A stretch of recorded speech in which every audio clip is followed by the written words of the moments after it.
daahir waxaan leeyahay ciyaarta hadda bareejo maaha anaa kaa wada laakiin haddaa gabadha waxba aqoon weyda miswoola iiqin inaan kaa adkaaday erabdarrana ila soo doonatay. wiilkan si toos ayuu u leeyahay aniga tallaabo ka qaaday tiktokii 1 milyan gaaray ee Mrs. Wal Daahir Calasow muxuu qaadi karaa hadduu aqoon leeyahay ha u soo celiyo gabadha iyo waxyaabo la mid ah.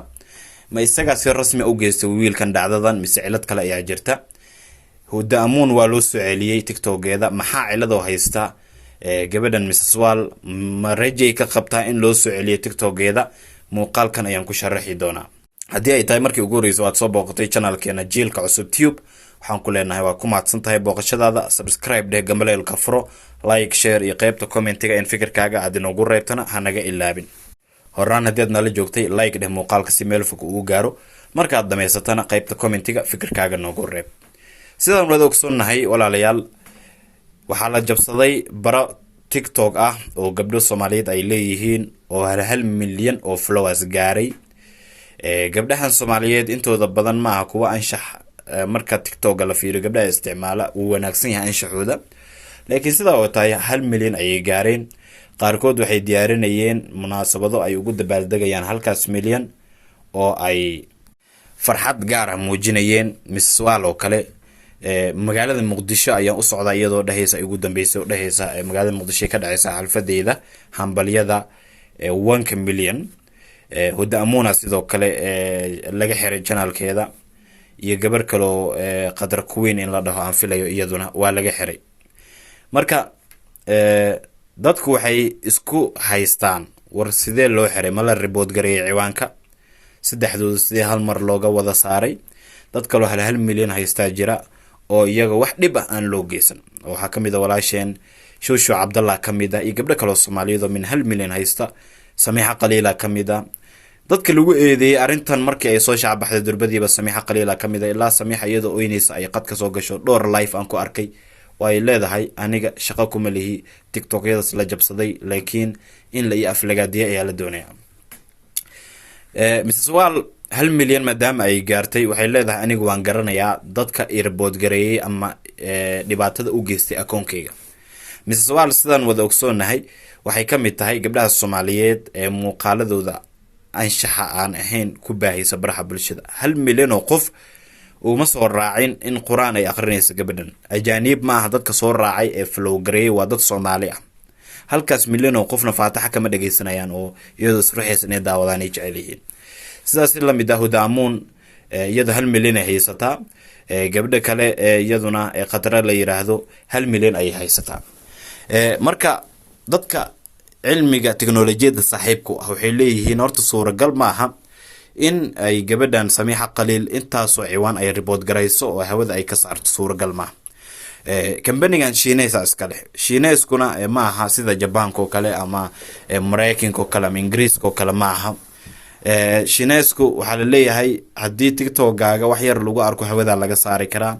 haddii dhowr qof ay ku report garayaan hawada laga saari karaa waa la hagareyn karaa iyo waxyaabo kale la mid ah. weli waxaan maqlay giftiskan oo la isku diro marka live-ka lagu jiro tiktok xataa in la hagareyn karo oo la jabsan karo oo company-ga laga jabsan karaba laakiin qof jabsaday ma arkin laakiin waa la ii sheegay waa wax dhici kara. marka wiil ayaa tiktok aan ku arkay. wiilkan waa nin dhalinyaro ah ma garan karo inay xaqiiq ka tahay iyo inay been ka tahay ma garan karo. wuxuu fariin u dirayaa Daahir Calasow oo ah nin baraha bulshada aad u isticmaala mar walba dagaal gala arimaha qabiilka ka hadla hawiye iyo daarood badana ay ka hadla. Daahir dalka Holland ayuu joogaa.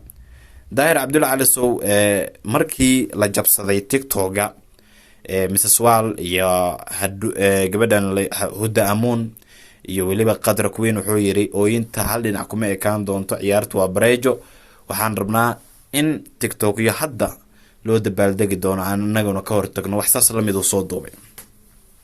marka waxay taasi cadeysay in Daahir Calasow uu u diyaar garoobayo dagaal cusub oo xagga tiktok ah oo uu weerar toos ah ku qaadi doono baro tiktok ah oo saameyn leh oo dad Soomaaliyeed ay isticmaalaan.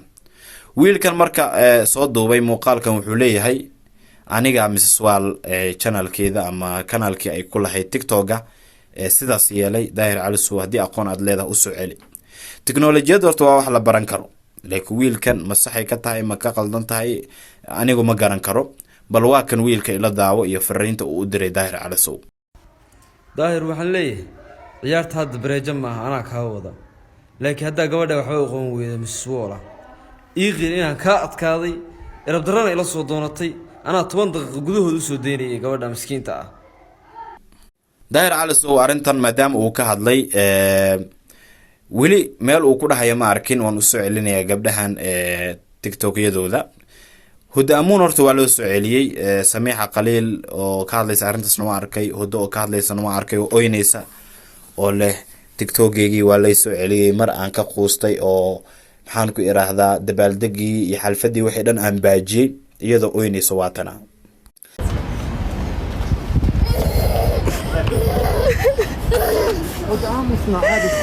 كاكي بركي لا يستوب قرايه حفلتي بركي لا يستوب عادي